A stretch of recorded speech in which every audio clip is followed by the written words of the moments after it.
Column: A Crooked Tale of Two Brothers. One heading to prison, the other heading to the next stage of their estranged relationship.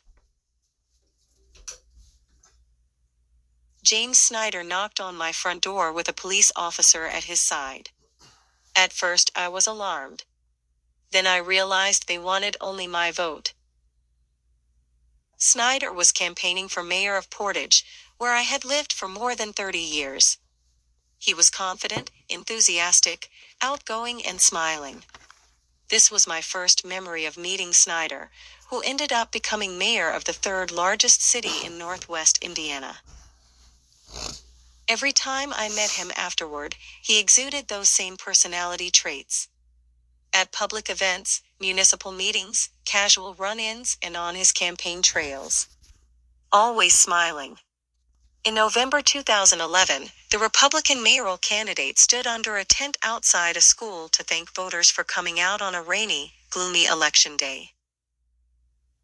"We feel positive," Snyder told me with another self-assured handshake. Snyder has always felt positive. About himself. About his mayoral achievements.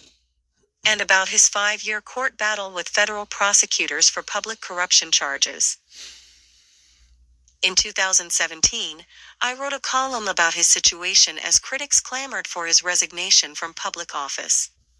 I believe Snyder is convinced he's innocent of all charges against him by federal authorities. Convinced. Nothing less. At that point, Snyder not only faced public corruption charges. He also faced public perception charges.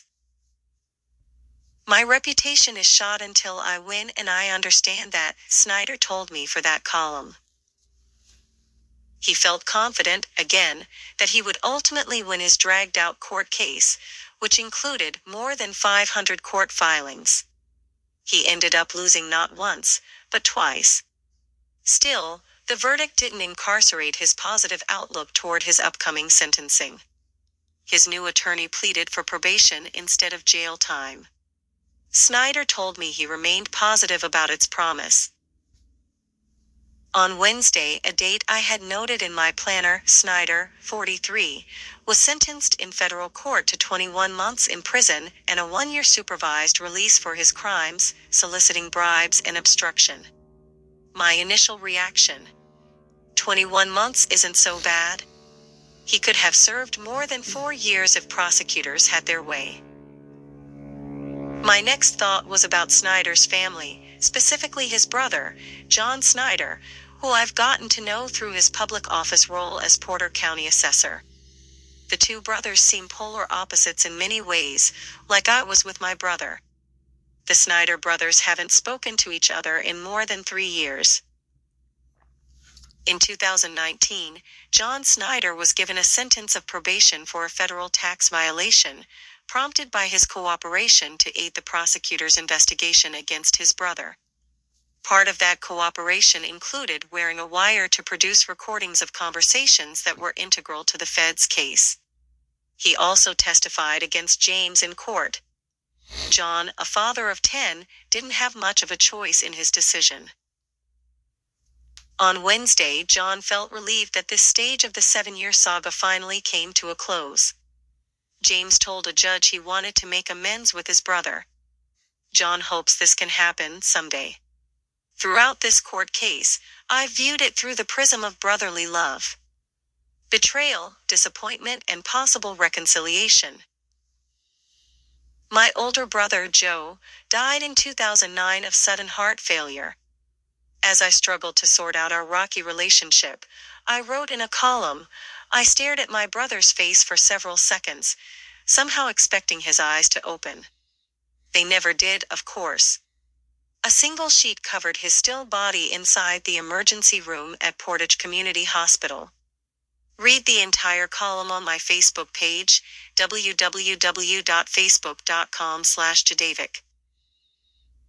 Joe and I weren't as close as we could have been as brothers. I've regretted this, and I've mentioned it to the Snyder brothers as they navigated their estranged relationship.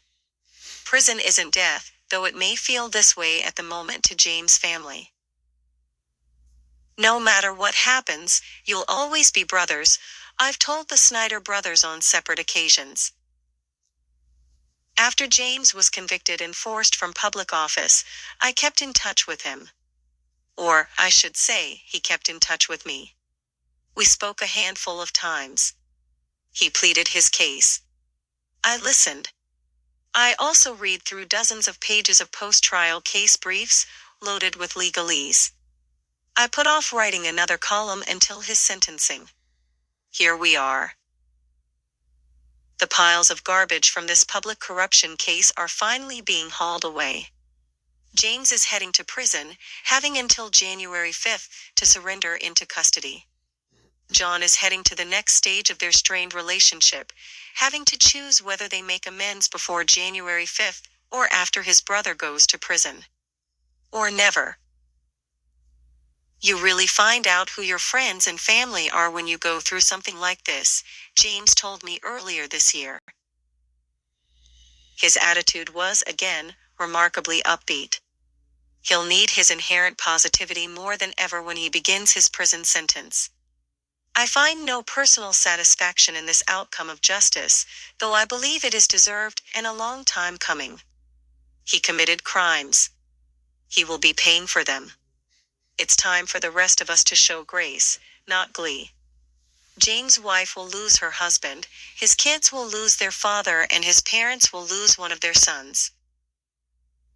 The Snyders will always hold their heads up high, James said in court Wednesday.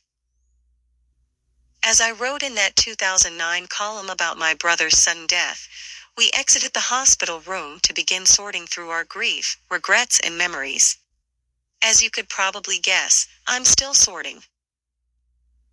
The Snyder brothers also are still sorting their feelings. The key difference is that they're both still alive to do so. I hope they take advantage of it. Javich at post-trib.com